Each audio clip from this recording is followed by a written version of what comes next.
소리 없는 전쟁이었다.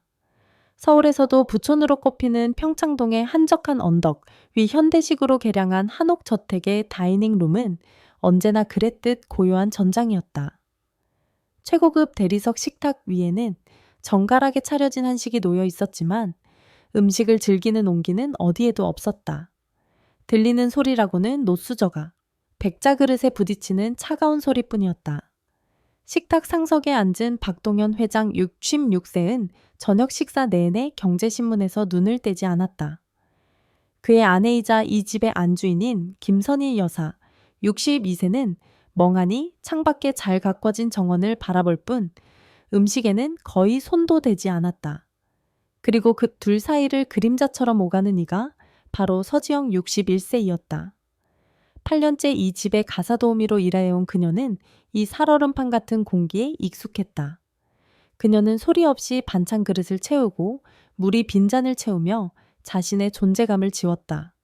하지만 오늘따라 그 냉기가 유독 뼛속까지 시리게 느껴졌다. 다 먹었소. 신문을 접으며 동현이 무심하게 뱉은 한마디가 식사의 끝을 알렸다. 그는 아내에게 눈길 한번 주지 않고 곧장 서재로 향했다. 육중한 문이 닫히는 소리가 다이닝룸의 정적을 더욱 무겁게 짓눌렀다. 지영은 익숙하게 빈 그릇들을 치우기 시작했다. 그때까지 미동도 않던 선희 지자가 나지막이 그녀를 불렀다. 지영씨, 네 사모님, 잠시 내 방으로 좀 와줄래요? 선희의 목소리는 미세하게 떨리고 있었다. 평소에 우아하고 단단한 모습과는 거리가 멀었다. 지영의 심장이 왠지 모르게 쿵 하고 내려앉았다. 무슨 일이라도 생긴 걸까? 알겠습니다, 사모님. 선희의 침실은 최고급 가구와 소품으로 꾸며져 있었지만 사람 사는 온기보다는 잘 꾸며진 모델하우스처럼 차가웠다. 한때 유명했던 도예가였던 그녀의 흔적은 어디에도 보이지 않았다. 결혼 후 모든 것을 포기한 채 박 회장의 아내로만 살아온 그녀의 삶처럼 방 안에는 개성 없는 값비싼 물건들만 가득했다. 선희는 지영을 소파에 앉히고 떨리는 손으로 차를 따랐다. 지영씨, 내가 이런 얘기할 사람이 지영씨밖에 없어서 그래. 무슨 일 있으세요? 사모님 안색이 안 좋으세요? 지영은 진심으로 걱정하며 물었다. 지난 8년간 두 사람은 고용인과 피고용인을 넘어선 유대감을 쌓아왔다. 지영에게 선희는 어려운 안주인이자 때로는 외로운 언니 같았다. 선희는 찻잔만 내려다보며 한참을 망설였다. 그녀의 고운 얼굴이 수치심과 고통으로 붉게 물들었다. 결혼 생활이라는 게 참. 지영은 을에 있는 부부 싸움이려니 짐작했다. 혹은 하나뿐인 아들 시우 씨에 관한 문제일 수도 있었다. 하지만 이어지는 선희의 고백은 지영의 모든 예상을 산산조각 냈다. 남편이, 박 회장이 나쁜 사람은 아니야. 선희는 겨우 입을 뗐다. 오히려 너무 건강해서 문제인 거지. 네, 건강하신 게요? 지영은 순간 그 말의 의미를 이해하지 못했다. 건강은 좋은 것이지 어떻게 문제가 될 수 있단 말인가. 선희는 눈을 질끈 감았다. 그녀의 입술이 파르르 떨렸다. 올해 66이야. 그런데도 그 사람은 그쪽으로 너무 왕성해. 나는 정말 감당할 수가 없어. 충격이었다. 지영의 얼굴이 순식간에 달아올랐다. 60평생 단 한 번도 들어보지 못한 사적이고 은밀한 고백이었다. 어디에 시선을 둬야 할지 몰라 자신의 무릎만 내려다보았다. 예전에는 일주일에 서너 번씩 요구했어. 더는 못 견디겠어서 얼마 전부터 각방을 쓰기 시작했는데 그래도 한 달에 한두 번은 피할 수가 없어. 그 한두 번마저도 나에겐 지옥 같아. 목소리는 점점 흐느낌으로 변해갔다. 어젯밤에도 그랬어. 아침에 일어나니 허리가 끊어질 것처럼 아파서 결국 오늘 오전에 정형외과 가서 골반 통증 치료까지 받고 왔어. 의사가 쉬어야 한다는데 쉴 수가 있어야지. 지영은 아무 말도 할 수 없었다. 어떤 위로를 건네야 할지 무슨 말을 해야 할지 알 수 없었다. 그녀는 그저 차갑게 식어가는 선희지의 손을 꼭 잡아줄 뿐이었다. 이런 고민 친구들한테도 말 못해. 누가 이해해주겠어. 다들 남편이 일찍 죽거나 기운 없어서 문제라는데 8년 동안 가족처럼 지낸 지영 씨밖에 털어놓을 사람이 없었어. 선희는 지영의 손을 꽉 잡았다. 그 손에서 절박함이 느껴졌다. 고백을 마친 선희는 탈진한 사람처럼 소파에 몸을 기댔다. 지영은 그런 그녀를 위로하며 방을 나왔지만 머릿속은 온통 혼란으로 가득했다.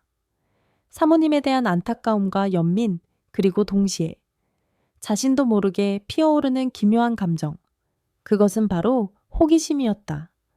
정말 그 연세에 사모님이 저렇게 힘들어 하실 정도로 그날 밤 저택별채에 있는 자신의 작은 방으로 돌아온 지영은 잠을 이룰 수 없었다. 천장에 매달린 낡은 형광등을 보며 선희의 말이 귓가에 계속 맴돌았다. 너무 건강해서 문제야. 8년 전 남편을 교통사고로 잃은 후 지영은 여자로서의 삶을 완전히 닫고 살았다. 먹고 살기 바빠먹고 감정 같은 건 사치라고 생각했다. 그런데 오늘 선희의 고백이 굳게 닫혀있던 그녀의 마음에 작은 돌멩이 하나를 던졌다. 잔잔했던 수면의 파문이 일기 시작했다. 죽은 남편과의 마지막 밤이 아련하게 떠올랐다. 그때의 따스함 설렘. 모든 것이 시간 속에 묻혔다고 생각했는데 아니었다. 기억은 먼지 쌓인 상자 속에 고스란히 남아 있었다. 지영은 자리에서 일어나 작은 화장대 거울 앞에 섰다. 형광등 불빛 아래 거울 속에는 고단한 노동으로 주름진 61세 여자의 얼굴이 있었다. 하지만 오늘 밤 그녀는 그 얼굴에서 다른 것을 보았다. 8년 동안 잊고 살았던 희미하게 반짝이는 여자의 눈빛을. 그녀의 심장이 아주 오랜만에 조용히 뛰기 시작했다.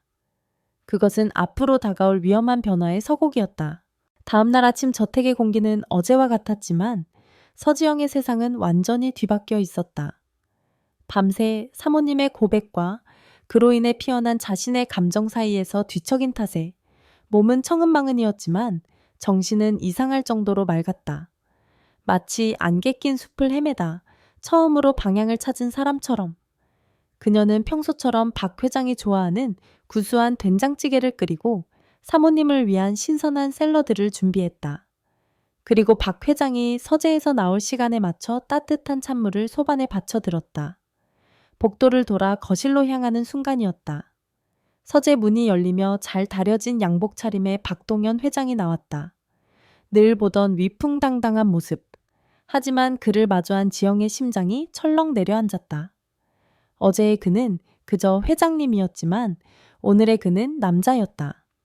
사모님을 그토록 힘들게 한다는 왕성한 욕망을 가진 66세의 수컷. 회장님, 좋은 아침입니다. 목소리가 브레다텔스키 떨려 나왔다. 그의 날카로운 시선이 순간 그녀에게 머물렀다. 그 시선이 너무나 뜨겁게 느껴진 나머지 지영은 저도 모르게 손에 힘을 풀고 말았다. 쨍그랑 소반이 바닥으로 기울며 찻잔이 떨어져 산산조각 났다. 뜨거운 찬물이 바닥에 흥건하게 쏟아졌다. 죄송합니다. 제가 잠시 정신이 없어서. 지영은 허둥지둥 몸을 숙여 파편을 주워 담았다. 얼굴이 불타는 것처럼 화끈거렸다. 8년 동안 이런 실수는 단 한 번도 없었다. 괜찮소, 다치진 않았고. 동현의 낮고 힘있는 목소리가 머리 위에서 들려왔다. 네, 괜찮습니다. 금방 치우겠습니다. 지영은 감히 고개를 들 수 없었다.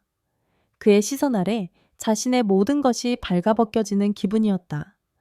동현은 잠시 그녀를 내려다보다가 이내 아무 말 없이 식탁으로 향했다. 그가 떠난 자리에 남은 희미한 스킨향이 지영의 폐부 깊숙이 파고들었다. 그날 이후 지영의 눈은 집요하게 동현을 쫓기 시작했다.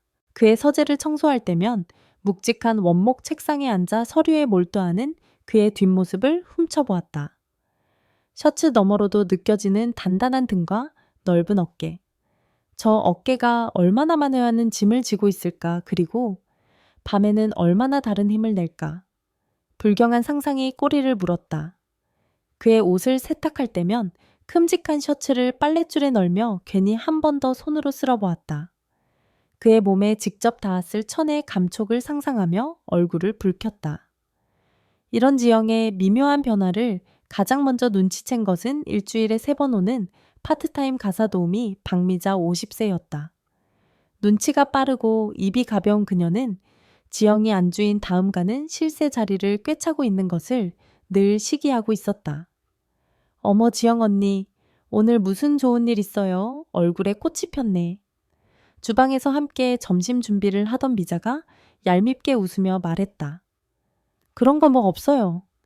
아니긴, 요즘 부쩍 얼굴빛도 좋아지고 콧노래까지 흥얼거리는 걸 내가 몇 번이나 들었는데 혹시 늦바람이라도 난 거 아니야. 쓸데없는 소리 말고 일이나 해요. 지영은 퉁명스럽게 쏘아붙였지만 심장이 뜨끔했다. 미자의 말은 틀리지 않았다. 그녀는 요즘 거울 보는 시간이 늘었고 잊고 살았던 립스틱도 다시 꺼내 아주 옅게 바르기 시작했다. 어느 날 오후 지영은 2층 복도를 닫고 있었다. 그때 안방에서 부부의 대화 소리가 새어나왔다. 문이 살짝 열려 있었던 탓이다. 그녀는 본능적으로 걸레질하는 손을 멈추고 귀를 기울였다. 제발, 오늘은 그냥 좀 쉬게 해줘요. 어제 병원 다녀온 거 알잖아요. 선의의 지치고 애원하는 듯한 목소리였다. 내가 내 방에도 마음대로 못 들어가. 동현의 낮고 짜증 섞인 목소리가 뒤따랐다. 그런 뜻이 아니잖아요. 당신은 너무 지쳤어요. 난 이제 정말 한계라고요. 허참나. 더 이상의 대화는 들리지 않았지만 짧은 대화만으로도 지영의 심장은 세차게 뛰기 시작했다. 사모님의 고백은 사실이었다. 저택의 고요한 표면 아래 두 사람의 침실에서는 매일 밤 보이지 않는 전쟁이 벌어지고 있었던 것이다. 그날 저녁 지영은 평소보다 늦게까지 남아 주방을 정리했다. 집안일이 모두 끝나갈 무렵 그녀는 동현의 서재 앞을 지나게 되었다. 그런데 서재 문이 살짝 열려 있었다. 황금빛 불빛 한 줄기가 어두운 복도로 새어나오고 있었다. 무언가에 이끌린 듯 지영은 조심스럽게 그 틈으로 안을 들여다보았다. 그곳에는 늘 위험있던 박 회장이 아닌 지쳐 보이는 한 남자가 있었다. 그는 넥타이를 느슨하게 푼 채 소파에 깊숙이 기대앉아 스스로 자신의 뻐근한 어깨를 주무르고 있었다. 인상을 찌푸린 그의 입에서 깊은 한숨이 터져나왔다. 그 순간 지영은 망치로 머리를 한 대 맞은 듯한 충격을 받았다. 혼자서 힘드시겠구나. 연민과 함께 위험한 생각이 그녀의 머릿속을 스치고 지나갔다. 내가 주물러 드릴 수 있는데. 죽은 남편의 어깨를 수없이 주물러 주던 자신의 손이 떠올랐다. 그 생각은 걷잡을 수 없이 부풀어 올라 지영의 심장을 터질 듯이 뛰게 만들었다. 그녀는 마른 침을 삼키며 어둠 속에서 한참 동안 그의 외로운 뒷모습을 지켜보았다.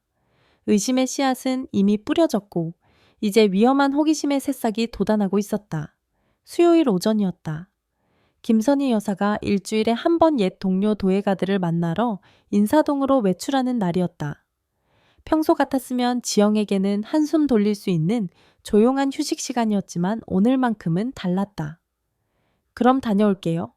점심은 회장님이랑 적당히 챙겨 먹어요. 현관문이 닫히고 선희의 차가 멀어지는 소리가 사라지자 거대한 저택에는 무거운 정적만이 남았다. 지영은 그 정적이 마치 자신과 박 회장 단둘만을 위한 무대처럼 느껴졌다. 심장이 평소보다 세차게 뛰었다. 그녀는 일부러 더 소리를 내며 청소기를 돌리고 걸레질을 했다. 분주하게 몸을 움직이지 않으면 가슴 속에서 쿵쾅거리는 소리가 온 집안에 울려 퍼질 것만 같았다. 하지만 청소를 하면서도 그녀의 모든 신경은 2층 서재에 틀어박혀 있을 단 한 사람에게로 향해 있었다. 지금 뭘 하고 계실까? 또 어깨가 아프시진 않을까? 어젯밤 꿈에서도 그의 지친 뒷모습이 나타났다. 점심시간이 다가왔다. 지영은 평소보다 더욱 정성을 들여 점심상을 준비했다.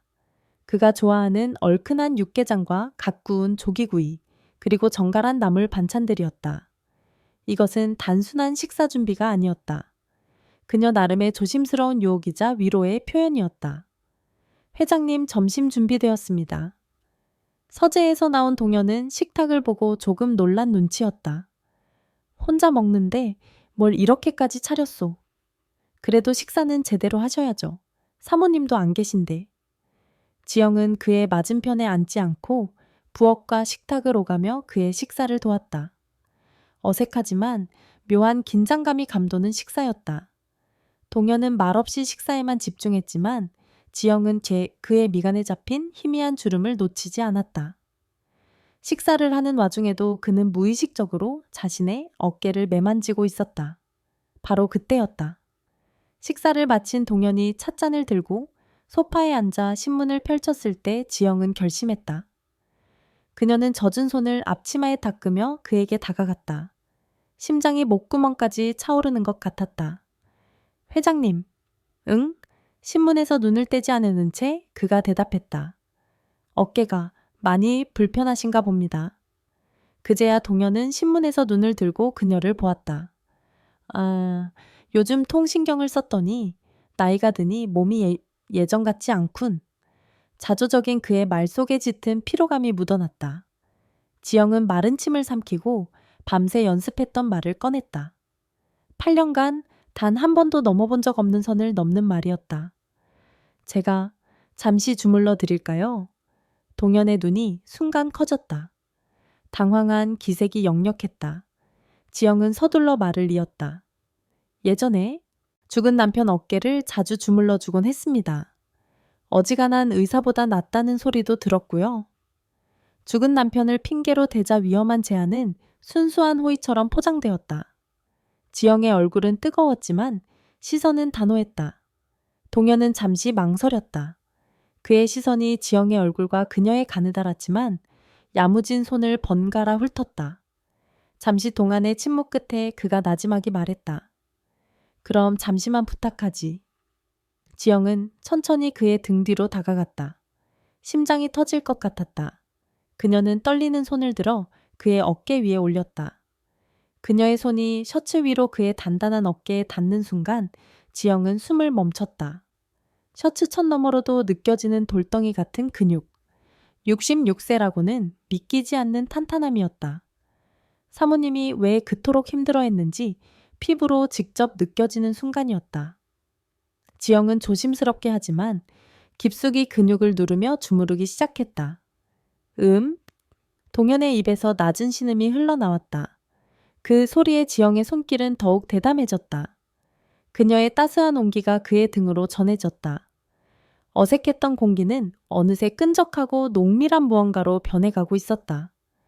둘 사이에는 아무런 대화도 없었지만 손길과 신음만으로도 수많은 감정이 오고 갔다. 시간이 얼마나 흘렀을까? 그의 뭉쳤던 어깨가 조금씩 풀리는 것이 느껴질 때쯤이었다. 다녀왔어요. 현관문이 열리는 소리와 함께 전혀 예상치 못한 선희계의 목소리가 들려왔다. 지영은 마치 불에 댄 사람처럼 화들짝 놀라 손을 떼고 두 걸음 뒤로 물러섰다. 동현 역시 당황한 표정으로 소파에서 벌떡 일어났다. 아니, 벌써 왔소. 오늘은 늦는다고 하지 않았나. 몸이 좀 안 좋아서 일찍 들어왔어요. 그런데 뭐 하고 있었어요? 거실로 들어선 선희의 눈에는 피곤함과 함께 날카로운 의문이 서려 있었다. 지영의 얼굴은 하얗게 질려 있었다. 아, 그게? 회장님께서 어깨가 많이 뭉치셨다기에. 제가 잠시 주물러 드리고 있었습니다. 지영이 겨우 목소리를 쥐어짜내 대답했다. 동현도 황급히 말을 거들었다. 지영씨 손맛이 보통이 아니구먼. 덕분에 아주 시원해졌소. 그래요, 지영씨 고마워요. 이 양반 어깨 내가 주무르면 아프다고 난리인데. 선희는 다행히 별다른 의심은 하지 않는 눈치였다. 하지만 지영의 심장은 진정되지 않았다. 조금만 늦었더라면 상상만으로도 등골이 오싹했다. 그날 저녁 지영은 일찍 퇴근하려 짐을 챙기고 있었다. 그때 거실에서 선희가 무심하게 한마디를 던졌다. 아, 맞다. 다음 주 금요일부터 2박 3일로 제주도도 좀 다녀와야겠어요. 옛 스승님 전시회가 열려서. 그 말을 듣는 순간 부엌에 있던 지영과 서재에서 나오던 동현의 시선이 허공에서 부딪혔다. 2박 3일. 두 사람의 심장이 동시에 쿵 하고 내려 앉았다. 그것은 두려움의 소리이자 동시에 위험한 기대를 품은 소리였다. 따르릉 따르릉. 밤늦게 별채의 작은 방에서 울리는 요란한 전화벨 소리는 언제나 불길함의 전주곡이었다. 아니나 다를까 수화기 너머에서는 아들의 지친 목소리가 들려왔다. 어머니, 죄송해요. 왜 그래? 또 무슨 일이야? 사업 자금이 조금 더 필요하게 됐어요. 이번이 정말 마지막이에요. 이것만 해결되면. 지영은 눈을 감았다.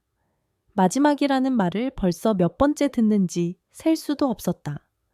스타트업에 뛰어든 아들은 매번 장밋빛 미래를 약속했지만 현실은 끝없는 빚의 구렁텅이였다. 그녀가 이 저택에서 그림자처럼 일하며 악착같이 모은 돈은 아들의 실패한 꿈 아래 밑 빠진 독처럼 사라져갔다. 얼마나? 500만. 원만요? 심장이 철렁 내려앉았다. 지금 그녀에게는 당장 융통할 수 없는 큰 돈이었다.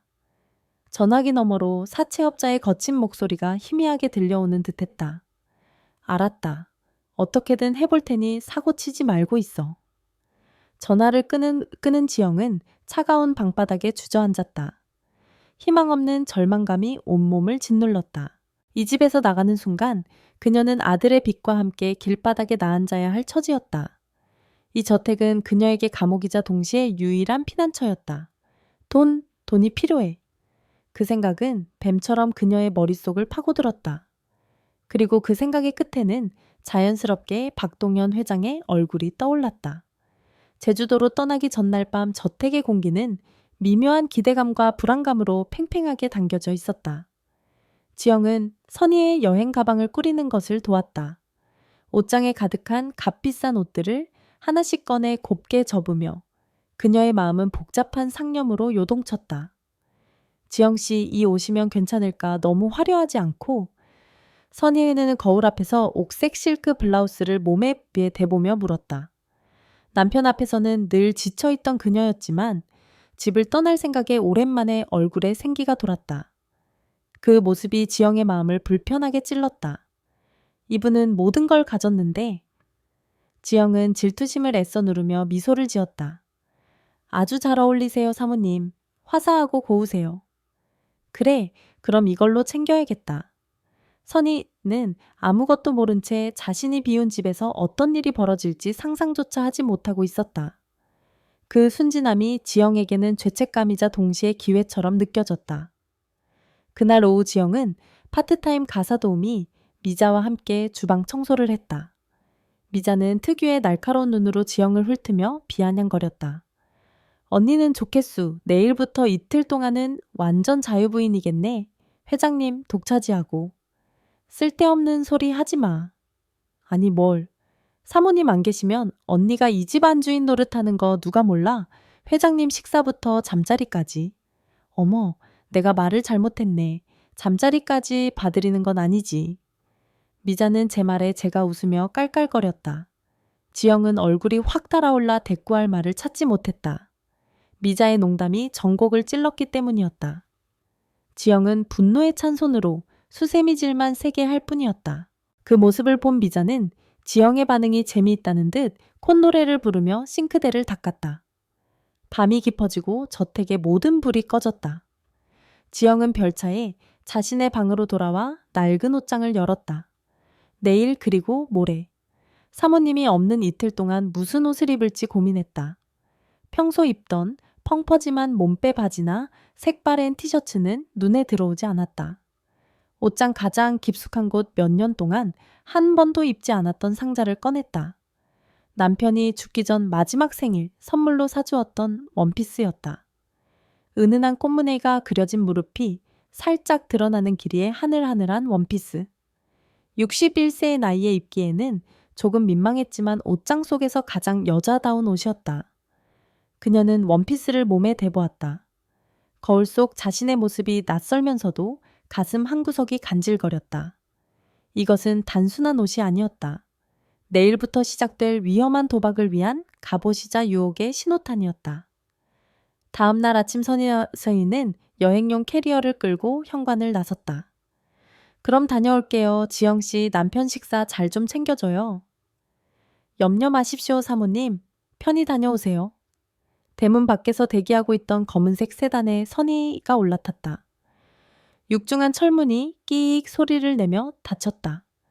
그 순간 거대한 저택은 외부 세계와 완벽히 차단된 오직 두 사람만을 위한 섬이 되었다. 지영은 문이 닫힌 것을 확인하고 천천히 뒤를 돌았다. 2층에서 그 모습을 모두 지켜보고 있던 동현과 눈이 마주쳤다. 둘 사이에는 아무 말도 오가지 않았지만 침묵 속에서 수만 가지의 감정과 욕망이 번개처럼 교차했다. 그것은 폭풍전야의 고요함이었다.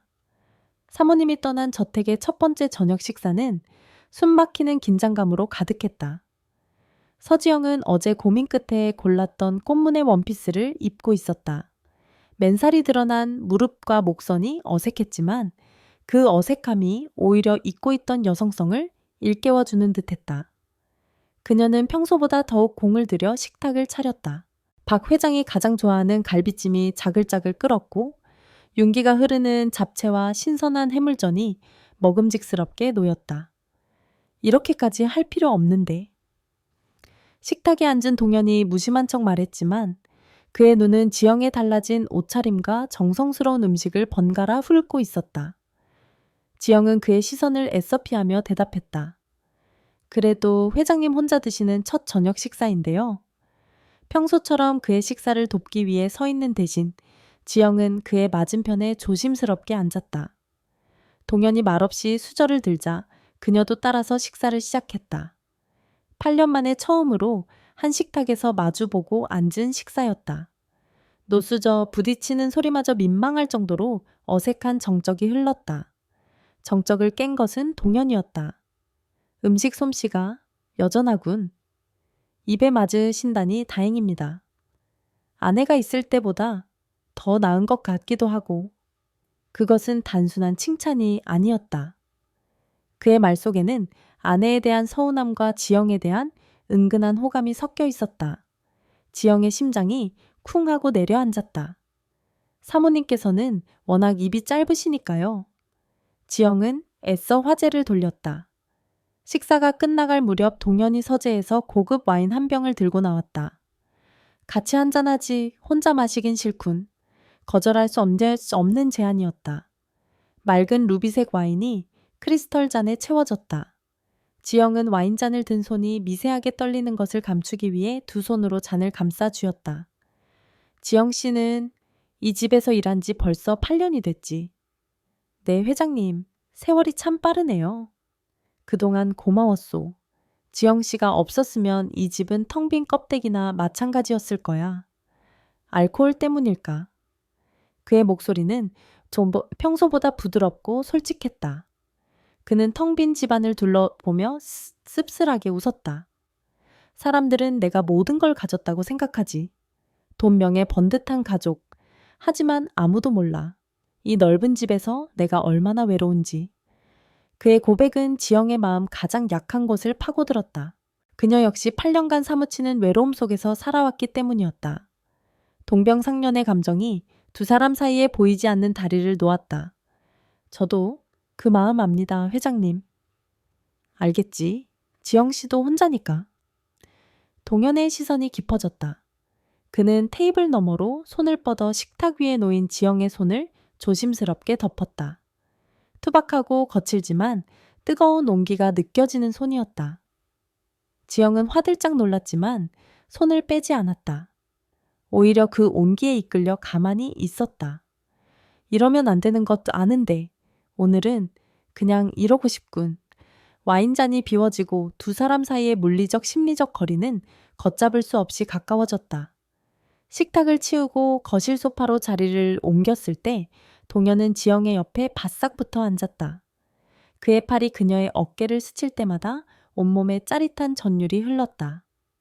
지영 씨. 그가 나지막이 그녀의 이름을 불렀다. 지영이 고개를 돌리자 그의 얼굴이 바로 눈앞에 있었다. 그의 눈동자 속에서 타오르는 욕망을 본 순간 지영은 더 이상 이성으로 버틸 수 없음을 깨달았다. 아들의 빛, 자신의 외로움, 그리고 눈앞의 남자에 대한 위험한 호기심. 모든 것이 뒤섞여 그녀의 마지막 방어선을 무너뜨렸다. 동현이 천천히 그녀의 얼굴로 다가왔다. 그의 거친 숨결이 그녀의 뺨에 닿았다. 지영은 저항하는 대신 조용히 눈을 감았다. 곧이어 그의 입술이 그녀의 입술에 닿았다. 서툴지만 뜨거운 와인 향이 섞인 간절한 키스였다. 8년 동안 잊고 살았던 남자의 온기가 온몸을 휘감았다. 지영은 그의 목에 팔을 둘렀다. 동현의 손은 그녀의 허리를 강하게 감싸 안았다. 얼마나 지났을까? 숨이 가빠져 입술이 떨어졌을 때 동현은 붉어진 눈으로 그녀를 바라보며 속삭였다. 내 방으로 갑시다. 지영은 대답 대신 조용히 고개를 끄덕였다. 그날 밤 그녀는 8년간 넘어서는 안 될 선이라고 스스로에게 다짐했던 그 선을 자신의 의지로 넘어섰다.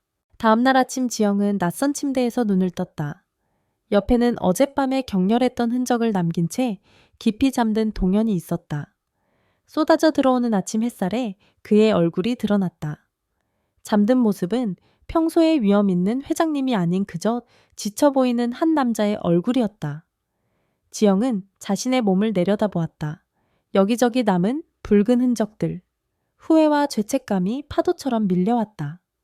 하지만 그와 동시에 아주 오랜만에 느껴보는 충만함과 살아있다는 생생한 감각이 온몸을 감쌌다.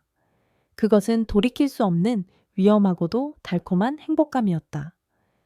다음 날 아셔츠 서지영이 조심스럽게 침대에서 빠져나와 옷을 챙겨 입고 있을 때였다. 위잉. 침대 협탁 위에 놓인 동현의 휴대폰이 요란하게 울렸다. 화면에는 아들이라는 두 글자가 선명하게 떠 있었다. 화상 전화였다. 잠결에 전화를 받은 동현이 화면을 보는 순간 지영의 심장은 얼어붙는 듯했다. 아버지 잘 지내세요 어머니는요? 화면 가득 아들 박시우, 32세의 반듯하고 냉철해 보이는 얼굴이 나타났다. 건축가인 그는 평소에도 용건만 간단히 하는 무뚝뚝한 성격이었다. 시우냐, 내 어미는 제주도 갔다. 친구들 만나러. 동현은 잠이 덜 깬 목소리로 황급히 대답하며 이불을 끌어올려 자신의 상반신을 가렸다. 그의 눈은 필사적으로 지영에게 신호를 보내고 있었다. 빨리 몸을 숨기라는 무언의 명령이었다. 지영은 숨도 제대로 쉬지 못한 채 갓난아기처럼 네 발로 기어 카메라의 사각지대인 침대 아래로 몸을 구겨 넣었다. 차갑고 먼지 쌓인 바닥에 엎드린 그녀의 처지가 비참하게 느껴졌다. 제주도요, 갑자기요. 오래전부터 있던 약속이야. 별일 없지. 네, 어머니께 안부 전해주세요. 그럼 끊겠습니다. 짧은 통화가 끝나고 동현이 휴대폰을 내려놓는 소리가 들렸다. 나와도 도. 지영은 엉망이 된 몰골로 침대 밑에서 기어 나왔다. 동현은 멋쩍은 듯 머리를 긁적이며 말했다. 미안하군. 저 녀석이 아침부터 웬일인지. 아닙니다. 제가 여기에 있으면 안 되는 거니까요. 방금 전의 소동은 두 사람에게 현실을 냉정하게 각인시켰다. 그들의 관계는 결코 빛 아래로 나올 수 없는 어둡고 은밀한 것이어야만 했다. 하지만 아이러니하게도 그 위험함이 두 사람을 더욱 강하게 끌어당겼다. 어색함도 잠시 그들은 곧 아무 일 없었다는 듯이 서로를 마주보며 웃었다. 함께 맞는 첫 아침이었다. 같이 아침 준비할까? 동현의 제안에 지영은 고개를 끄덕였다. 8년 동안 단 한 번도 상상해 본 적 없는 일이었다. 주방에서의 시간은 낯설고 즐거웠다. 동현은 서툰 솜씨로 과일을 깎다가 손을 베일 뻔했고 달걀 프라이를 뒤집다가 노른자를 터뜨렸다. 지영은 그의 모습을 보며 오랜만에 소리내어 웃었다. 그 웃음소리에 동현도 따라 웃었다. 마치 오래전부터 함께 살아온 부부처럼 그들의 아침은 평화롭고 따뜻했다. 당신이 끓인 김치찌개는 세상에서 제일 맛있어. 회장님이 솜씨가 없으셔서 그렇죠. 회장님 말고 그냥 당신이라고 불러주면 안 될까? 그의 말에 지영의 얼굴이 붉어졌다. 붉어졌다. 남은 이틀은 꿈 같은 시간의 연속이었다. 그들은 더 이상 주인과 가사도우미가 아니었다. 함께 소파에 앉아 낡은 흑백 영화를 보다가 꾸벅꾸벅 졸기도 하고 정원을 함께 거닐며 동현은 회사 이야기를 지영은 아들 이야기를 털어놓았다. 아무에게도 하지 못했던 속 깊은 이야기들이 오고 갔다. 동현은 지영의 고단한 삶에 진심으로 가슴 아파했고 지영은 동현이 짊어진 왕관의 무게를 어렴풋이 이해하게 되었다. 토요일 오후 동현은 지영을 데리고 잠시 외출했다. 그는 단골로 가는 백화점에 들러 주위 시선을 의식하면서도 작은 액세서리 매장으로 그녀를 이끌었다. 하나 고르시오. 선물이야. 아닙니다. 괜찮습니다. 이런 거 받을 수 없습니다. 내 마음이야. 당신에게 뭐라도 해주고 싶어서 그래. 그는 망설이는 지영을 대신해 자개가 은은하게 빛나는 작은 나비 모양의 머리핀을 골라 그녀의 손에 쥐어주었다. 값비싼 보석은 아니었지만 지영에게는 세상 그 어떤 다이아몬드보다 더 값진 선물이었다. 그녀의 손이 가늘게 떨렸다. 그날 밤 그들은 마지막 밤을 아쉬워하며 서로를 더욱 깊이 탐했다. 죄책감은 욕망의 불꽃 아래 잠시 재가 되어 흩어졌다. 하지만 낙원의 시간은 짧았다. 일요일 저녁 약속된 시간이 되자 저택의 현관문이 열렸다. 다녀왔어요. 선희의 밝은 목소리가 들려오는 순간 꿈 같은 이틀의 막이 내리고 차가운 현실이 시작되었음을 알렸다. 지영은 황급히 동현의 서재에서 나와 자신의 자리인 주방으로 돌아갔다. 동현 역시 언제 그랬냐는 듯 무뚝뚝한 가장의 얼굴로 아내를 맞았다. 저택은 순식간에 원래의 차갑고 정적인 분위기로 돌아왔다. 지영 씨 남편 식사는 잘 챙겨줬어요. 네, 사모님. 그럼요. 지영은 선희의 얼굴을 제대로 쳐다볼 수 없었다. 그녀는 죄책감에 고개를 숙인 채 주머니 속에 숨긴 나비 모양의 머리핀을 세게 움켜쥐었다. 차가운 자개에 감촉이 그녀의 죄를 비웃는 듯했다. 김선희 여사가 돌아온 후 저택은 다시 평온을 되찾은 듯 보였다. 하지만 물밑에서는 위험한 균열이 조용히 번지고 있었다. 서지영과 박동현 회장은 서로에게 보내는 은밀한 눈빛과 짧은 스친만으로 아슬아슬한 관계를 이어갔다. 그들의 비밀스러운 행복은 매 순간이 살얼음판을 걷는 듯 위태로웠다. 균열의 첫 번째 조짐은 가장 예상치 못한 곳에서 시작되었다. 킁킁, 이게 무슨 냄새지? 수요일 오전 사모님이 외출한 직후 회장실을 청소하던 파트타임 가사도우미 박미자의 코가 벌렁거렸다. 묵직한 가죽과 낡은 책 냄새가 배어 있어야 할 서재 안에서 희미하지만 분명히 다른 향이 느껴졌다. 그것은 값싼 라일락 향이었다. 미자는 그 향의 주인을 즉시 알아차렸다. 바로 서지영이 아침마다 몰래 귀 뒤에 바르곤 하던 싸구려 향수였다. 이 여자가 왜 회장님 서재에서 이런 냄새를 풍기는 거야? 미자의 눈이 의심으로 가늘어졌다. 그녀는 본능적으로 사건의 냄새를 맡았다. 그녀는 청소하는 척하며 서재 구석구석을 샅샅이 살폈다. 책상 및 휴지통에서 평소와 달리 구겨진 티슈 몇 개를 발견했지만 그 이상의 증거는 없었다. 하지만 의심의 불씨는 이미 지펴졌다. 그날 오후 미자는 안방에서 빨래를 개고 있는 선희에게 접근했다. 사모님, 저기... 네, 미자씨, 무슨 할 말이라도... 아니, 별건 아니고요. 그냥 요즘 지영 언니가 부쩍 예뻐진 것 같아서요. 얼굴에 광기 난다고 해야 하나 좋은 일 있나 봐요. 미자는 교묘하게 말을 흘렸다. 선희는 남편의 속옷을 개며 무심하게 대답했다. 그런가요? 일 잘해주면 됐죠 뭐. 그렇긴 한데 전에는 안 쓰던 향수도 뿌리고 다니고 꼭 누구한테 잘 보이려는 사람처럼. 미자씨. 선희의 목소리가 조금 차가워졌다. 쓸데없는 소리 말고 일에나 집중해요. 선희는 겉으로는 미자의 말을 잘랐지만 그 말은 가슴속에 작은 가시처럼 박혔다. 생각해보니 그랬다. 요즘 지영의 표정이 눈에 띄게 밝아졌고 옷차림에도 전보다 신경을 쓰는 듯했다. 그리고 남편 역시 무뚝뚝한 건 여전했지만 서재에 틀어박혀 있는 시간이 줄고 거실에 나와 있는 시간이 조금 늘었다. 그날 저녁 지영과 미자는 주방에서 단둘이 저녁 설거지를 하게 되었다. 미자는 참지 못하고 비아냥거리며 지영을 찔렀다. 언니 회장님이랑 무슨 썸이라도 타 서재에서 언니 향수 냄새가 진동을 하던데. 지영의 심장이 쿵 내려앉았다. 헛소리하지 마. 청소하러 잠깐 드나들었을 뿐이야. 어머, 화내는 거 보니까 내 말이 맞나 보네. 사모님 아시면 큰일 나겠다. 8년이나 믿었던 걔한테 발등 찍히는 격인데. 너 말 다 했어. 지영의 얼굴이 새빨개지며 이성을 일뢰었다. 그녀는 미자를 향해 소리치며 손을 휘저었다. 바로 그 순간 미자는 지영의 손이 닿기도 전에 교묘하게 몸을 피하며 뒤에 있던 그릇 건조대를 팔꿈치로 툭 쳤다. 와장창 선희의 가장 아끼던 최고급 백자 그릇 세트가 바닥으로 떨어지며 산산조각 났다. 어머나 세상에. 미자는 비명을 지르며 바닥에 주저앉았다. 소란에 놀란 선희와 동현이 주방으로 달려왔다. 눈앞의 광경에 선희의 얼굴이 하얗게 굳었다. 이게 다 무슨 일이냐? 동현이 소리쳤다. 미자는 눈물을 뚝뚝 흘리며 선희의 바짓가랑이를 붙잡았다. 사모님, 흐흑. 제가 그냥 지영 언니 예뻐져졌다고 한마디 했는데 갑자기 언니가 저한테 소리를 지르면서 밀치는 바람에 내가 언제 널 밀었어.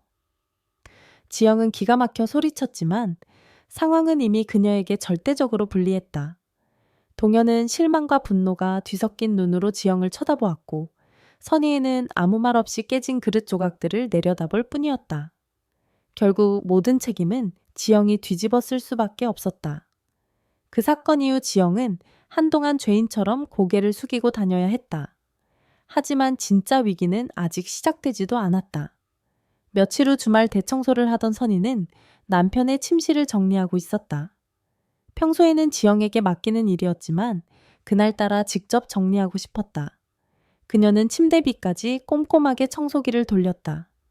그때 청소기 헤드에 무언가 딸깍하고 걸리는 소리가 났다. 그녀는 허리를 숙여 침대 밑을 들여다보았다.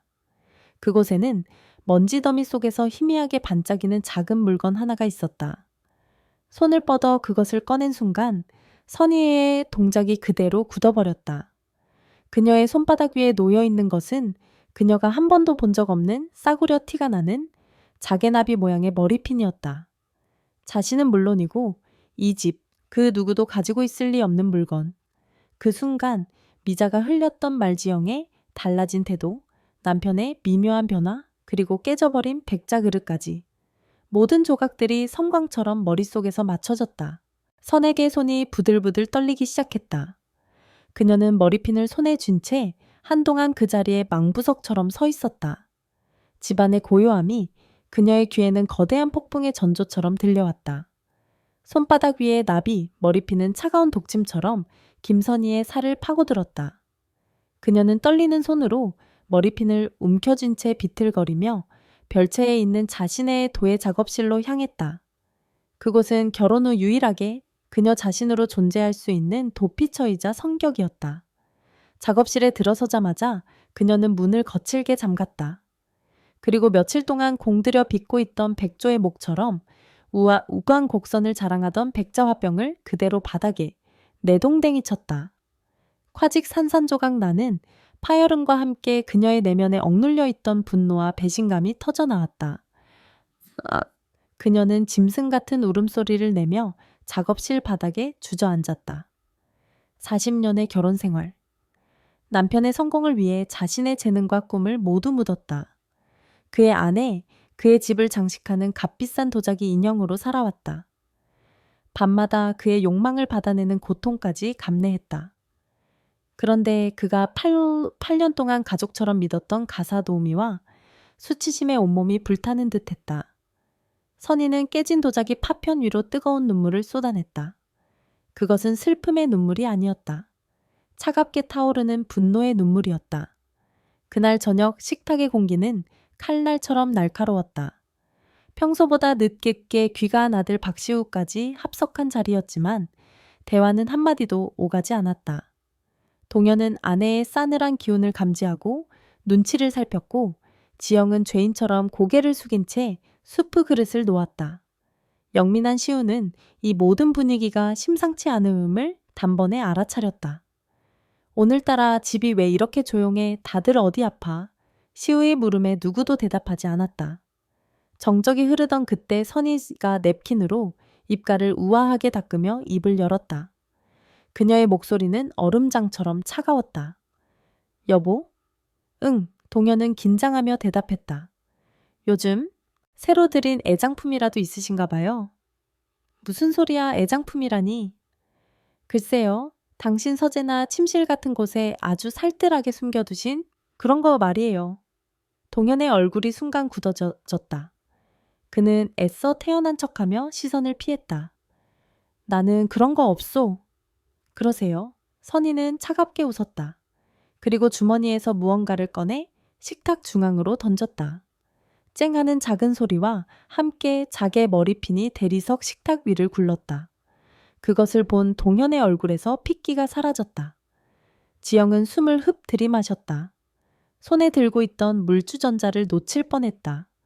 온몸의 피가 차갑게 식는 것 같았다. 시우는 영문을 모르겠다는 듯 아버지와 어머니 그리고 하얗게 질린 지영의 얼굴을 번갈아 쳐다보았다. 이게 뭡니까? 시우가 물었다. 선희는 아들의 질문에는 대답하지 않고 오직 남편만을 뚫어져라 쳐다보며 말했다. 그녀의 눈빛은 칼보다 더 날카로웠다. 제 방 침대 밑에서 나왔어요. 당신이 그렇게 아끼는 애장품이 왜 거기 있었을까요? 대답해보세요, 여보. 동현은 입술만 달싹일 뿐 아무 말도 하지 못했다. 구차한 변명조차 떠오르지 않는 명백한 증거였다. 선희는 그의 침묵에 경멸 어린 미소를 지었다. 그리고 천천히 고개를 돌려 부엌 입구에 망부석처럼 서 있는 지영을 향했다.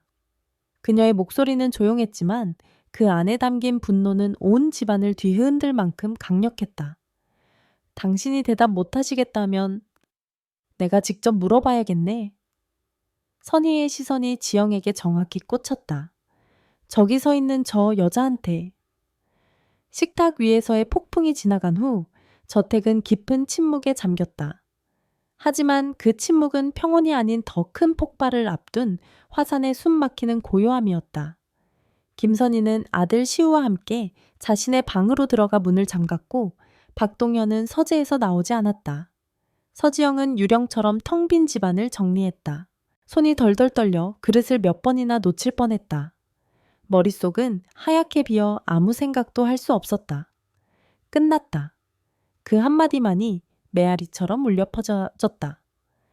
그녀는 짐을 챙겨 당장이라도 이 집에서 도망치고 싶었지만 발걸음이 떨어지지 않았다. 아들의 빚, 그리고 박 회장에 대한 미련이 족쇄처럼 그녀의 발목을 붙잡고 있었다. 그날 밤 지영이 별채의 작은 방에서 뜬 눈으로 밤을 새우고 있을 때였다. 창문을 똑똑 두드리는 소리가 들렸다. 심장이 철렁 내려앉아 돌아보자 창밖 어둠 속에 박 회장이 서 있었다. 지영은 조심스럽게 문을 열었다. 동현은 잠옷바람에 슬리퍼를 신은 초라한 모습이었다. 늘 당당하던 그의 얼굴에는 초조함과 두려움이 가득했다. 나 때문에 미안하오. 그가 힘겹게 입을 열었다. 아닙니다. 제가 조심하지 못한 탓입니다. 내일 아내가 당신을 부를 거요. 무슨 일이 있어도 끝까지 부인해야 하오. 그의 목소리는 간절했다. 하지만 지영의 귀에는 그 말이 비겁한 책임 회피로 들렸다. 그는 자신의 안위만을 걱정하고 있었다. 무조건 아니라고 잡아떼시오. 그냥 실수로 떨어뜨린 물건이라고 모르는 일이라고 하시오. 내가 어떻게든 수습해 볼 테니. 회장님, 제발. 부탁이오. 이 집에서 내 평생 쌓아온 모든 것에서 쫓겨나고 싶지 않소. 그의 애원의 지영은 차갑게 식어가는 마음을 느끼며 고개를 끄덕였다. 그녀에게는 다른 선택지가 없었다. 그의 제안을 받아들이는 것 외에는. 동현은 그 말을 끝으로 황급히 어둠 속으로 사라졌다. 다음 날 아침은 지옥 같았다. 지영은 밤새 한숨도 자지 못해 퀭한 얼굴로 본체의 주방으로 향했다. 마치 사형장으로 끌려가는 죄수 같은 심정이었다. 아침 식탁에는 선희와 시우 단둘만 앉아 있었다. 동현은 아침 일찍 회사로 도망치듯 나가버렸다. 선희는 어젯밤의 분노가 거짓말이었던 것처럼 놀랍도록 평온하고 차분한 얼굴로 식사를 하고 있었다. 하지만 그 평온함이 지영을 더욱 공포에 떨게 했다. 지영씨, 선희가 그녀를 불렀다. 네, 사모님. 오늘 국이 좀 짜네. 죄송합니다. 다시 끓여오겠습니다. 됐어요. 그냥 먹을 테니. 선희는 더 이상 아무 말도 하지 않았지만 그녀의 모든 행동에는 날카로운 감시의 눈길이 서려 있었다. 시우 역시 마찬가지였다. 그는 평소와 달리 신문도 보지 않고 식사 내내 의심스러운 눈초리로 지영의 일거수일투족을 좇았다. 그의 시선은 마치 당신이 감히 우리 어머니를 배신해 라고 묻는 것 같아 지영은 숨조차 제대로 쉴 수 없었다. 시간은 고문처럼 더디게 흘렀다. 오전 내내 지영은 가시방석에 앉은 듯한 기분으로 집안일을 했다. 걸레질을 하다가도 등 뒤에서 선희의 시선이 느껴지는 것 같았고 설거지를 하다가도 시우의 발소리에 화들짝 놀라곤 했다. 마침내 점심시간이 지나고 시우가 회사로 돌아갔다. 저택에는 다시 선희와 지영 단둘만이 남았다. 지영이 불안하게 주방을 서성이고 있을 때 거실에서 선희의 목소리가 들려왔다. 지영씨, 올 것이 왔구나. 지영은 심장이 바닥까지 떨어지는 것을 느끼며 마른 침을 삼켰다. 거실로 좀 와요. 그 목소리는 거부할 수 없는 명령이었다. 지영은 떨리는 발걸음을 억지로 옮겨 거실로 향했다. 거실 중앙 소파에는 선희가 왕비처럼 고고하게 앉아 있었다. 그녀의 앞 테이블에는 차가운 찻잔 2개가 놓여 있었다.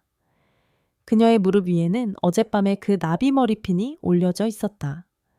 주방 쪽에서는 파트타임 가사 도우미 미자가 청소를 하는 척하며 이쪽 상황을 엿보고 있었고 2층 서재 문틈으로는 동현이 몰래 내려와 숨을 죽인 채 거실을 엿보고 있었다. 모든 것이 선희디가 짜놓은 완벽한 심판대였다. 선희는 지영을 향해 자신의 옆자리를 턱으로 가리켰다. 앉아요. 지영은 마치 인형처럼 그녀의 옆에 조심스럽게 앉았다. 우리 할 얘기가 좀 있죠. 선희의 목소리는 여전히 나긋했지만 그 속에는 폭풍 전야의 위험한 기운이 감돌고 있었다. 지영은 아무 말도 하지 못하고 고개만 숙였다. 그녀의 운명을 결정할 잔인한 심판의 시간이 시작되고 있었다. 거실의 공기는 유리처럼 팽팽했다. 숨소리마저 무겁게 가라앉는 가운데 김선희의 차갑고 나긋한 목소리가 정적을 갈랐다. 내 남편 얼마나 좋았어요? 그것은 질문이 아니었다. 모든 것을 알고 있다는 확신에 찬 조롱이었다. 서지영은 입술이 바싹바싹 타들어 가는 것을 느끼며 고개를 더욱 깊이 숙였다. 박 회장이 시킨 대로 무조건 부인해야 했다. 사모님, 무슨 말씀을 하시는 건지. 어머, 아직도 모르겠다는 표정이네. 선희는 피식 웃으며 무릎 위에 있던 나비 머리핀을 집어 테이블 위에 올려놓았다. 자개나비가 차가운 조명 아래서 섬뜩하게 빛났다. 이거 지영씨 거죠? 아닙니다. 저는 모르는 물건입니다. 그래요? 선희는 잠시 지영의 얼굴을 빤히 쳐다보았다. 그 시선에 담긴 경멸감에 지영은 온몸이 얼어붙는 듯했다. 그럼 이건 어때요? 선희는 옆에 놓아두었던 작은 쇼핑백에서 무언가를 꺼냈다. 백화점 로고가 선명한 바로 그날 동현과 함께 갔던 그 백화점의 쇼핑백이었다. 선희는 그 안에서 카드, 전표 한 장을 꺼내 지영의 눈앞에 흔들었다. 내가 어제 백화점에 직접 다녀왔어요. 남편 카드로 한 달 전쯤 주말 오후에 결제된 내역이 있더군요. 이 머리핀을 산 그 액세서리 가게에서. 지영씨 그날 뭐 했어요? 남편이랑 같이 외출이라도 했나? 지영의 눈앞이 캄캄해졌다. 동현은 이 사실을 모르고 있었던 것이다. 변명의 여지가 완벽히 사라졌다. 그리고 내가 제주도 갔던 그 2박 3일, 그날 저녁 우리 아들이 아버지랑 영상통화한 거 알죠? 아들이 그러더군요. 아버지 뒤로 침대 밑에 웬 여자 옷 같은 게 보였다고. 그때는 대수롭지 않게 넘겼는데 이제 보니 알겠네. 지영씨 그날 입었던 그 꽃무늬 원피스 참 잘 어울리던데. 지영의 마지막 방어선이 무너져 내렸다. 그녀는 더 이상 아무 말도 하지 못하고 부들부들 떨기만 했다. 2층에서 엿듣고 있던 동현은 자신의 어리석음에 나지막이 신음하며 벽에 기댔다. 할 말 없어요. 선희의 목소리에 드디어 감정이 실리기 시작했다. 평온을 가장하던 가면이 벗겨지고 40년간 억눌려온 분노가 활화산처럼 터져 나왔다. 어디서 배운 버릇이야? 8년 동안 거두어주고 먹여주고 가족처럼 대해줬더니 주인 남자한테 꼬리를 쳐 짐승도 자기 주인은 안 물어. 그녀는 자리에서 벌떡 일어나 지영의 뺨을 향해 손을 휘둘렀다. 짝 거실 전체가 울릴 정도로 날카로운 파열음이 터져 나왔다.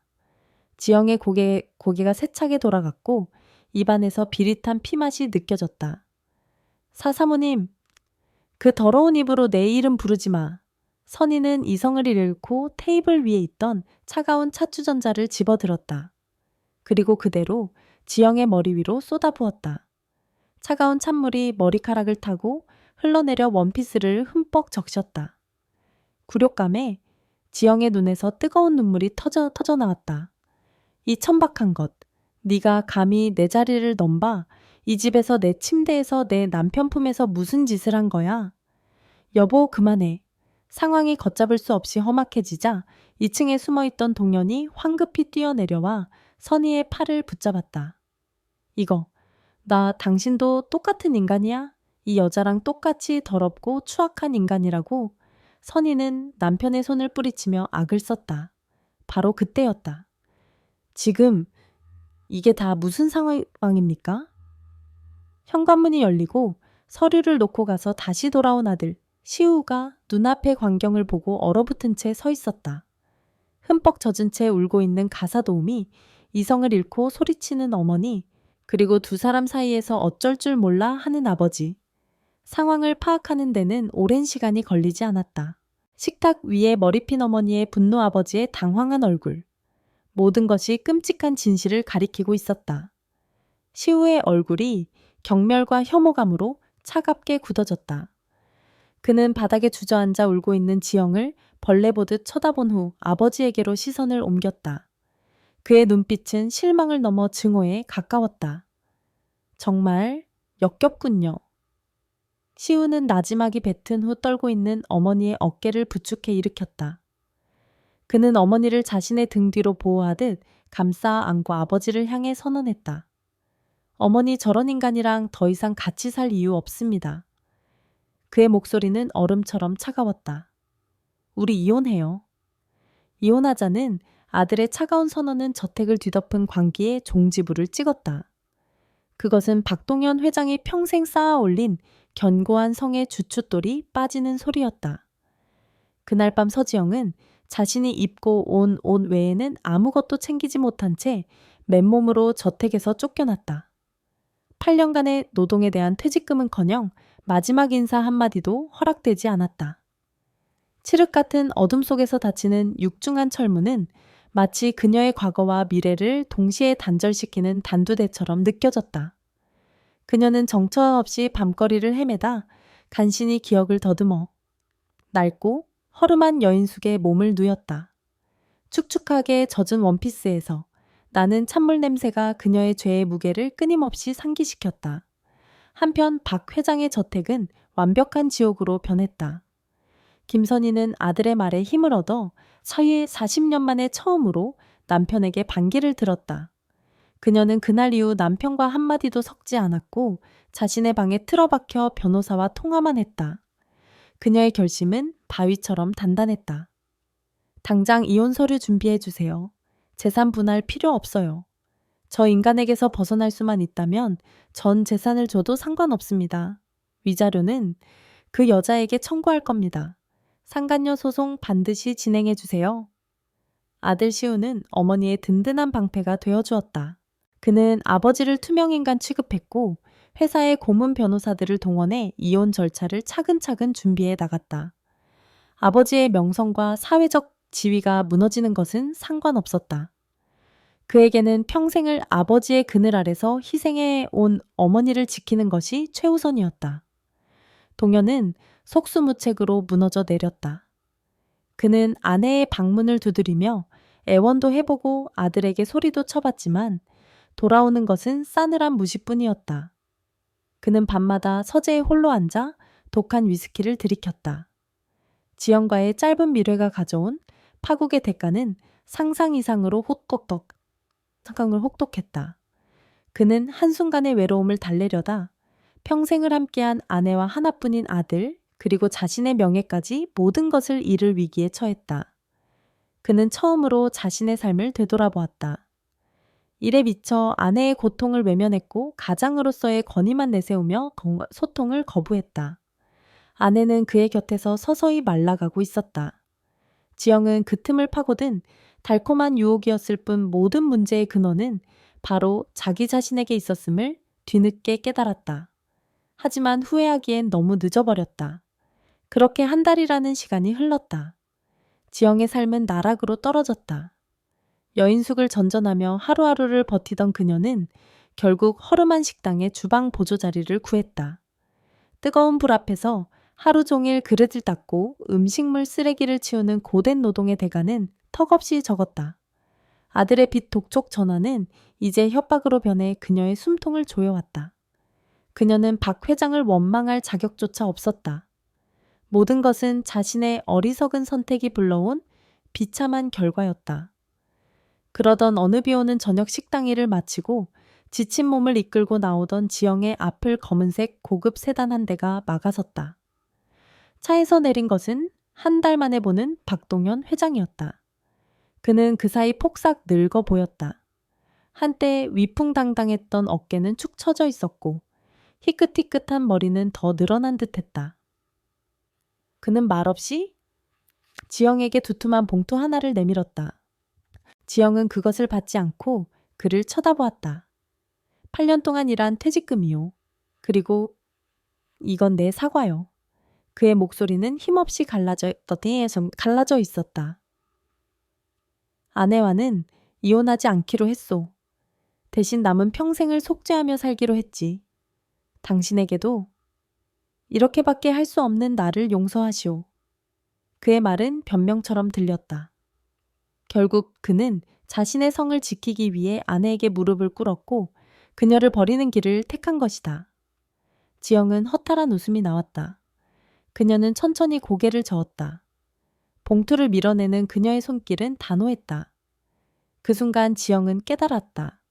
이 돈을 받는 순간 자신은 영원히 돈 몇 푼에 몸과 마음을 판 추악한 여자로 남게 될 것이라는 것을. 그녀에게 남은 마지막 자존심이었다. 필요 없습니다.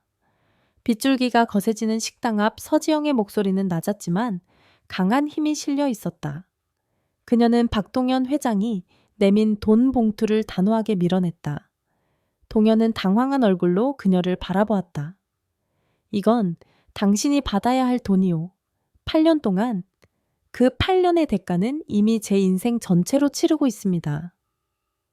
지영은 텅 빈 눈으로 그를 마주 보았다. 그 눈에는 더 이상 원망도 미련도 남아있지 않았다. 오직 지독한 현실을 깨달은 자의 냉정한 체념만이 존재했다. 이 돈을 받으면 전 평생 회장님의 실수를 돈으로 덮어준 여자가 되겠죠. 제 마지막 자존심까지 팔고 싶진 않습니다. 그녀는 고개를 숙여 예를 표했다. 그것은 가사도우미로서의 마지막 인사였다. 그동안 감사했습니다. 지영은 더 이상 아무 말 없이 쏟아지는 비 속으로 발걸음을 옮겼다. 동현은 차마 그녀를 붙잡지 못하고 돈 봉투를 든 채 멀어져가는 그녀의 초라한 뒷모습을 망연히 바라볼 뿐이었다. 빗물인지 눈물인지 모를 것이 그의 뺨을 타고 흘러내렸다. 그날 이후 지영의 삶은 고난의 연속이었지만 이전과는 분명히 달랐다. 그녀는 더 이상 누구에게도 의지하지 않았다. 스스로의 힘으로 일어서기로 결심했다. 그녀는 식당 일을 2탕 3탕씩 뛰며 악착같이 돈을 모았다. 아들의 빚을 당장 갚을 수는 없었지만 사채업자들을 직접 만나 눈물로 호소하며 상환 계획을 세웠다. 처음에는 코웃음 치던 그들도 독하게 버티는 그녀의 모습에 결국 혀를 내두르며 한 발 물러섰다. 그녀는 허름한 반지하 단칸방을 얻어 새로운 보금자리를 꾸렸다. 비록 곰팡이 냄새가 진동하고 햇볕 한 줌 들지 않는 곳이었지만 누구의 눈치도 보지 않고 2발 뻗고 누울 수 있는 자신만의 공간이었다. 박 회장의 집에서 겪었던 일은 끔찍한 상처로 남았지만 동시에 그녀를 강하게 만드는 계기가 되었다. 고된 노동으로 몸은 부서질 듯 아팠지만 마음은 이상할 정도로 평온했다. 땀 흘려 번 돈으로 밥을 먹고 누구에게도 빚지지 않는 삶. 그것이 얼마나 소중한 것인지 뼈저리게 깨달았다. 시간은 흘러 계절이 2번 바뀌었다. 박 회장의 가족에게도 변화가 찾아왔다. 선희는 결국 이혼 서류에 도장을 찍지 않았다. 40년의 세월을 송두리째 부정하고 싶지도 않았고 세간의 입방에 오르내리며 아들의 앞길에 흠집을 내고 싶지도 않았다. 대신 그녀는 남편에게서 완벽한 독립을 얻어냈다. 그녀는 별채의 작업실을 허물고 그 자리에 자신의 이름을 건 작은 갤러리 겸 공방을 지었다. 잊고 살았던 도혜가 김선희의 삶을 되찾은 것이다. 그녀는 흙을 빚고 불을 다루며 자신을 치유해 나갔다. 남편과의 관계는 더 이상 부부가 아닌 한 집에 사는 하우스메이트에 가까웠다. 식사는 각자 해결했고 서로의 삶에 일절 간섭하지 않았다. 그것은 용서가 아닌 그녀가 남편에게 내리는 가장 잔인하고도 우아한 복수였다. 동현은 그 모든 것을 받아들였다. 그는 아내와 아들에게 철저히 외면당한 채 텅 빈 저택에서 유령처럼 살았다. 그는 아내도 사랑이라 착각했던 여자도 모두 잃었다. 모든 것을 가졌지만 결국 아무것도 갖지 못한 고독한 늙은이로 남아 자신의 업보를 견뎌내야 했다. 어느 맑은 가을날 오후였다. 배달 일을 하던 지영은 오토바이를 타고 인사동 골목을 지나고 있었다. 그때 한 갤러리 앞에 수많은 화환과 인파가 몰려있는 것을 발견했다. 갤러리 입구에 걸린 현수막에는 도예가 김선희 초대전이라는 글자가 선명하게 적혀 있었다. 지영은 멀찌감치 오토바이를 세우고 헬멧을 쓴 채 그곳을 바라보았다. 갤러리 안수 많은 사람들에게 둘러싸여 환하게 웃고 있는 선희의 모습이 보였다. 우아한 흰색 원피스를 입은 그녀는 예전보다 훨씬 더 당당하고 아름다워 보였다. 마치 오랜 시간 먼지를 뒤집어 쓰고 있던 명품 도자기가 제 빛을 찾은 듯했다. 바로 그 순간 선희가 무언가에 이끌린 듯 고개를 돌렸다. 인파 너머 헬멧을 쓴 채 자신을 바라보고 있는 지영과 눈이 마주쳤다. 아주 짧은 순간이었지만 두 여자의 시선이 허공에서 복잡하게 얽혔다. 그 시선 속에는 증오, 경멸, 연민, 그리고 어쩌면 서로 다른 방식으로 같은 남자로 인해 고통받았던 여자들만의 기묘한 동질감 같은 것이 스쳐 지나갔다. 먼저 시선을 거둔 것은 지영이었다. 그녀는 더 이상 그곳에 머물지 않았다. 선희의 행복을 빌어줄 만큼 너그럽지도 그녀의 불행을 바랄 만큼 악하지도 않았다. 그저 이제는 각자의 길을 가야 한다는 것만을 알 뿐이었다. 지영은 오토바이에 시동을 걸었다. 엔진 소리와 함께 그녀는 자신의 새로운 인생을 향해 다시 달리기 시작했다. 과거의 상처와 후회는 뒤로하고 오직 땀과 노력으로 점철될 고단하지만 단단한 자신의 길 위로 햇살이 그녀의 어깨 위로 부서져 내리고 있었다. 이야기는 여기까지입니다. 들어주셔서 정말 감사드립니다. 좋아요와 공유 그리고 구독까지 눌러주시면 제가 더 많은 영상을 만드는 데 큰 힘이 됩니다. 진심으로 감사드립니다.